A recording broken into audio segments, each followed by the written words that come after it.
नमस्कार मित्रों मित्रों यही है शहीबाज यूट्यूब चैनल में आपનું હાર્દિક સ્વાગત છે। હું છું પ્રેમજીભાઈ પરમાર।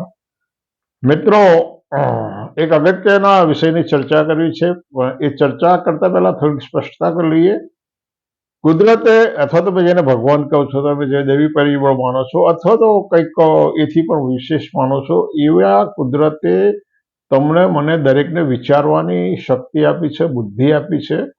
કોણે ક્યાં કેવો ઉપયોગ કરવો એ દરેકને પોતાની સ્વનિર્ભર છે, પોતાની ઉપર છે। પરંતુ એમાંથી અમુક લોકો એવા હોય છે કે સ્વયંભૂ વિચારવાનું, મગજને તસ્દી આપવાનું અને એમની બુદ્ધિનો ઉપયોગ કરવાનું વિચારતા નથી હોતા। એવા લોકો એમના આકાઓએ ભણાવેલા, એમને બીજાઓએ એમના મગજમાં જે ભૂસું ભરી દીધું હોય એનું રટણ કર્યા અને એના આધારે એ લોકો ભ્રમણાઓ ફેલાવતા હોય, અફવાઓ ફેલાવતા હોય। આવી ભ્રમણાઓ, આવી અફવાઓ ક્યારેક નાની ચિનગારીમાંથી ભડકો બની જતી હોય, વાદ વિવાદ થતા હોય, વૈમનસ્ય પેદા થતું હોય, આવા અનેક દૂષણો પેદા થતા હોય। એટલે આવું ન થાય એના માટે થોડીક વધુ સ્પષ્ટતા આવી ભ્રમણાઓ વિશે થવી બહુ જરૂરી હોય છે। એક ભાઈએ એવી કોમેન્ટ કરી કે અનામતના કારણે દેશ બરબાદ થયો, અનામત પ્રથાના કારણે દેશ બરબાદ થયો। તો તરત જ પ્રશ્ન એવો ઉદ્ભવે કે ભાઈ અનામત પ્રથા ભારતમાં નહોતી, અનામત પ્રથા ભારતમાં નહોતી ત્યારે ભારત કેટલું સદ્ધર અથવા ભારતનો શું વિકાસ થઈ ગયો? આ પ્રશ્ન સ્વાભાવિક ઉદ્ભવે છે, પરંતુ એ પ્રશ્ન ઉદ્ભવે પહેલા આપણે થોડીક સ્પષ્ટતા હકીકતોના આધારે ચકાસી લઈએ કે 26મી જાન્યુઆરી 1950માં ભારતનું બંધારણ અમલમાં આવ્યું અને એની સાથે સાથે બંધારણીય અનામતો, શિક્ષણ, નોકરીમાં બઢતી અને રાજકારણની અનામતો અમલમાં આવી। આ અનામતો અમલમાં આવ્યું અને એ સમયે ભારત જ્યારે આઝાદ થયું ત્યારે ભારતની પાસે ટાંકણી બનાવી જવાની ક્ષમતાવાળી મશીનરી અથવા તો એના સંસાધનો નહોતા। ભારત જુદા જુદા પ્રદેશોમાં વિભાજિત હતું અને પરતંત્ર હતું, ગુલામ હતું। એકાદ 1000 વર્ષની ગુલામી હતી। તો ભારત આઝાદ થયું એટલે એ પછી અત્યાર સુધીના 75 વર્ષના સમયગાળાની અંદર ભારત વિશ્વની અંદર એક મજબૂત ઔદ્યોગિક સત્તા તરીકે ઉભરી આવ્યું છે। શું છે? એક મજબૂત ઔદ્યોગિક સત્તા તરીકે ઉભરી આવ્યું। ભારત વિશ્વની જે આર્થિક સત્તાઓ છે, અમેરિકા, ચીન, જાપાન, એની સાથે હરીફાઈ કરી અને ચોથી અર્થસત્તા જર્મનીને પાછળ છોડી અને વિશ્વની ચોથી આર્થિક સત્તા બની ગયું છે। ભારત આ વિશ્વની અગ્રણી અણુસત્તા બન્યું। ચીન, રશિયા, અમેરિકાની હરોળમાં અણુસત્તા બની ગયું। ભારત વિશ્વની જે અગ્રણી લશ્કરી તાકાત છે, અમેરિકા છે, ચીન છે, ઇઝરાયલ છે, એની બરોબર ભારત પણ પહોંચી ગયું છે, એની સમકક્ષ થઈ ગયું છે। અનાજની બાબતમાં ભારત આઝાદ થયું ત્યારે અમેરિકાથી PL 480ની યોજના મુજબ ત્યાં ડુક્કરોને ખવડાવવામાં આવતા હતા ઘઉં, એ ઘઉં અહીંયા આગળ લાવવામાં આવતા હતા અને એને ગુજરાતી ભાષામાં મઠિયા ઘઉં તરીકે ઓળખવામાં આવતું હતું। એ ઘઉં અહીંના લોકોએ ખાવા પડતા હતા। એની જગ્યાએ આજે ભારત અનાજની બાબતમાં સ્વનિર્ભર બની અને અનાજની નિકાસ કરતું થઈ ગયું। ભારત જે શસ્ત્રોની આયાત કરતું હતું, હવે ભારત શસ્ત્રોની નિકાસ કરતો દેશ બની ગયો। પાકિસ્તાન સાથેના તમામ યુદ્ધોમાં અને 71ના યુદ્ધમાં તો અમેરિકા એનું 100% પક્ષધર હોવા છતાંય અમેરિકાની આંખમાં ધૂળ નાખી શ્રીમતી ઇન્દિરાજી ગાંધીએ પાકિસ્તાનના ટુકડા કરી અને વિશ્વમાં એનું મસ્તક ઊંચું કરી દીધું। 1974માં પોખરણમાં અણુ ધડાકો ઇન્દિરાજીએ કરી અને ભારત અણુસત્તા બનવા માટે સક્ષમ છે અને સ્વનિર્ભર છે એવું પુરવાર કરી આપ્યું।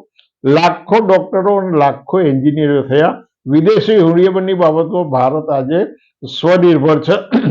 વિશ્વનું સૌથી મોટું દૂધ ઉત્પાદક દેશ બની ગયો। સર્વિસ સેક્ટરની અંદર આપણે એક અગ્રણી સત્તા બન્યા છે। ઈસરો નામની સંસ્થા દ્વારા ભારતના અનેક સેટેલાઇટ લોન્ચ કરવામાં આવ્યા, સાથે સાથે વિશ્વના બીજા દેશોના સેટેલાઇટ લોન્ચ કરી આપે છે। ચંદ્ર ઉપર ચંદ્રયાન 1 અને 3 સફળતાપૂર્વક મૂક્યું। મંગળ ઉપર પહેલા જ પ્રયાસે ભારતે પોતાનું યાન મોકલી આપ્યું. હવે આ બધી બાબતોની અંદર અનામત પ્રથા ક્યાં કઈ રીતે નડતરરૂપ બની? આટલી જે ભારતની આ પ્રગતિ, આની કરતા ભારતની પ્રગતિ માટે વ્યવસ્થિત લખવા જઈએ તો મોટો ગ્રંથ બની શકે. આપણો તો મર્યાદિત સમયની અંદર વાત કરવાની છે. એટલે ટૂંકમાં વાત કરીએ તો ભારત આ વિશ્વની એક આર્થિક સત્તા બન્યું છે, ભારત એક લશ્કરી તાકાત બન્યું છે, અણુ સત્તા બન્યું છે, મિસાઇલ ટેકનોલોજીની અંદર ભારત વિશ્વના તમામ દેશોની બરોબરીની અંદર છે. મિસાઇલ ટેકનોલોજીની બાબતમાં ભારત વિશ્વના તમામ દેશોની બરોબર, અમેરિકા, ચીન, જાપાન, રશિયાની સમકક્ષ છે, એને કોઈ નથી પાછળ. આટલી બધી સક્ષમ સત્તા બન્યું હોય તો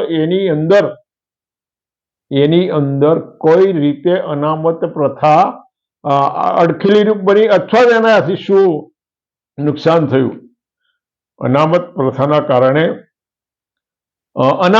પ્રથાના કારણે આ દેશનો 22% લોકો જે દબેલા કચડેલા હતા એ સામાન્ય સમાજની હરોળમાં આવવા માટે સમકક્ષ બન્યા. એટલે જે લોકો બહુ લાંબા ગાળા પછી વિદ્રોહ કરી શકે એની જગ્યાએ એ લોકો આ દેશની અંદર સામાન્ય જન સમાજની સમકક્ષ બનવાના, અને એના કારણે જે શિક્ષણનો પ્રસારણ થયું અનામત પ્રથાના કારણે, શિક્ષણનું શેડ્યુલ કાસ્ટ, શેડ્યુલ ટ્રાઇબ અને ઓબીસીની અંદર શિક્ષણનું થયું. એના કારણે ભારતની લોકશાહી મજબૂત બની. તો અનામત પ્રથાના કારણે ભારતને ક્યાં કઈ રીતે નુકસાન કોઈ, અને માનો કે તમે એવો દાવો કરતા હોય તો 1950 પહેલા ભારતમાં અનામત પ્રથા નથી. ભારતમાં મુસ્લિમોએ આવી અને શાસનની શરૂઆત કરી અને અંગ્રેજો ગયા. એટલા સમયગાળા દરમિયાન વગર અનામત પ્રથાએ ભારતનો શું વિકાસ થઈ ગયો? વગર અનામત પ્રથાએ મુસ્લિમો આવ્યા, વગર અનામત પ્રથાએ મોગલો આવ્યા, વગર અનામત પ્રથાએ અંગ્રેજો આવ્યા અને એમણે તમને ગુલામ બનાવી રાખ્યા. પરંતુ વાસ્તવિક રીતે તો અનામત પ્રથાએ આ દેશને નુકસાન કર્યું છે કે ભારતના પ્રાચીન રાજા રજવાડાઓએ નુકસાન કર્યું છે? આ પણ વિચારવા જેવી બાબત નથી. આ બાબત તમે ક્યારે એનું ધ્યાનથી વિશ્લેષણ કર્યું છે? કારણ કે ભારતમાં મુસ્લિમો અને મોગલો કઈ રીતે ફાવ્યા, અંગ્રેજો કઈ રીતે ફાવ્યા? કારણ કે એ સમયના જે રજવાડાઓ હતા, રાજાઓ અય્યાસીમાં ડૂબેલા હતા, ભોગવિલાસમાં ડૂબેલા હતા. આ રાજાઓ મોટા ભાગના, કેટલાક અપવાદો, દરેકમાં અપવાદ હોય, એમાં કેટલાક ગણ્યા ગાંઠા એવા 1-2 રાજાઓ હોય કે એને પ્રશ્નોની પડી હતી, પોતાની પ્રજાના શિક્ષણની, પોતાના રાજ્યના અંદર સુખાકારીની પડી હતી, પણ એવા કેટલા 1-2 ગણતરા હોય. આ બધા મોટા ભાગના રાજાઓ પોતાના જે હિન્દુ રાજાઓની સાથે લડવામાંથી ઊંચા ના આવ્યા. એમને પોતાનું સામ્રાજ્ય વધારવું હતું, કાં તો પોતાનો અહમ સંતોષવા માટે બીજાથી કરતા એ પોતે ચડિયા હતા એવું પુરવાર માટે આ લોકો લડવામાંથી ઊંચા ના આવ્યા. અને એના ઇતિહાસમાં બહુ ઉદાહરણો પડ્યા છે. શિવાજીને હરાવવા માટે ઔરંગઝેબની વખતે રાજા જયસિંહ એનું લશ્કર લઈને આવ્યો હતો. એ બંને હિન્દુ હતા, છતાં મુસલમાન રાજાના કહેવાથી આવ્યા હતા. રાણા પ્રતાપને હરાવવા માટે માનસિંહ આવ્યો હતો, એ હિન્દુ હતો. રાણા પ્રતાપ હિન્દુ, એટલે એ રાજાઓનો પોતાનો હિન્દુ બાંધવની પડી નથી. એમને પેલા લોકોની ખુશામત કરી અને એમના કંઈક આર્થિક લાભો મળતા હતા, બીજા લાભો મળતા હતા. એટલે રાજાઓ અંદરો અંદર તો લડતા રહ્યા અને લડાવતા રહ્યા. એમના દરેકના લશ્કરમાં જ્ઞાતિભેદ હતો. દરેકના લશ્કરની અંદર જે સૈનિકો, એટલે એની અંદર જે મોટા ભાગના લોકો હતા જાતિ પ્રથાથી પીડિત હતા, એ લોકો લડવા ખાતર લડતા હતા. પરંતુ મુસ્લિમના જે સૈનિકો હતા ને જીતવા માટે લડતા હતા. એ લોકો શા માટે લડતા હતા? જીતવા માટે લડતા હતા. અને એના કારણે એ લોકોને દરેક જગ્યાએ સફળતા મળતી હતી. સૌથી અગત્યની વસ્તુ, એ વખતના રાજાઓમાં બુદ્ધિનો અભાવ હતો. માટે જ્યારે બીજા રાજાની સામે લડવા જાય ત્યારે એ રાજા પોતે હાથી ઉપર બેસીને જતો હતો, એટલે સામેવાળાનો એ વહેલો શિકાર બનતો. કારણ કે રાજા સ્પષ્ટ દેખાઈ આવે, એટલે એની ઉપર મારો ચાલતો, તીરનો મારો ચાલવાનો હતો, બીજો ગમે તે એની ઉપર મારો ચાલતો, અને રાજા પડે એટલે એનું લશ્કરનો નાસભાગ થાય. અને મુસ્લિમ અને મોગલોએ ભારતની અંદર જે હિન્દુ રાજાઓને હરાયા એમાં આ એક પરિબળ ખૂબ જ અગત્યનું હતું. એટલે બીજું કે એમનો શક્તિનો અને શૌર્યનો અભાવ હતો, સાહસ વૃત્તિનો અભાવ હતો. મુસ્લિમો અને મોગલો હજાર કિલોમીટરથી દૂર આવ્યા અને અહીંયા આગળ આવી અને અહીંના શાસક બની ગયા. અહીંની પ્રજાનો 1% લોકો બહારથી આવ્યા અને એ શાસકો બની ગયા. 1% પ્રજા આવીને શાસક બની અને આ પ્રજા એક પણ દેશની અંદર જઈ અને એનામાં સાહસ અને શૌર્યનો અભાવ હતો. કારણ કે 83માંથી ઊંચા આવે ત્યારે આવું સાહસ કરી શકે. મુસ્લિમો અને મોગલો 83માં નહોતા પડ્યા, એમને સામ્રાજ્ય વધવું હતું, બીજાની ધન દોલત લૂંટી લેવું હતું. મુસ્લિમો અને મોગલો પુરુષાર્થમાં માનતા હતા, બાવડાના બળમાં.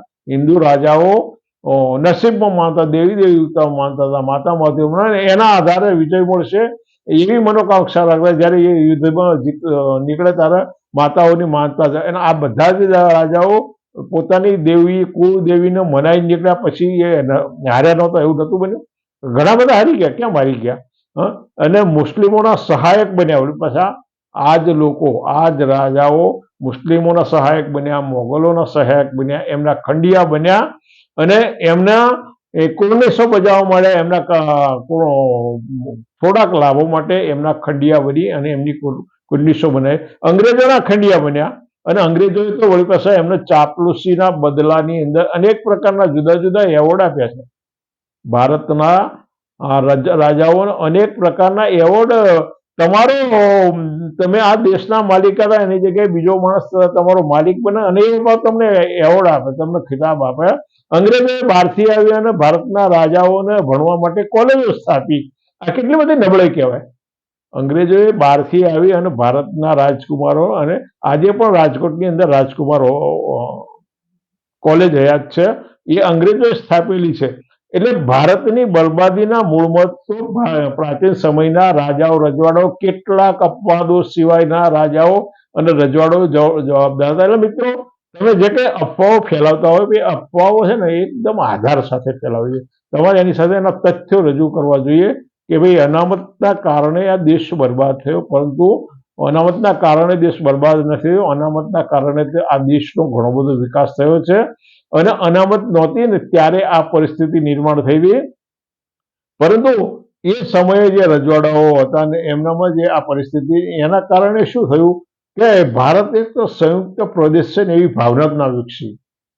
ભારત એક સંયુક્ત પ્રદેશ છે ને એવી ભાવના ન વિકસી. અંગ્રેજો તમારા માલિક બન્યા, એટલે આ દેશના માલિક બન્યા અને એણે ભારતને એક પ્રાદેશિક એકમ તરીકે પ્રસ્થાપિત કર્યું. અંગ્રેજોએ ભારતને એક પ્રાદેશિક એકમ તરીકે સ્થાપિત કર્યું. પણ હિન્દુ રજવાડાઓના સમયમાં ભારત એક સંયુક્ત પ્રદેશ છે, સંયુક્ત સત્તા છે એવું ક્યારેય ના બની શક્યું.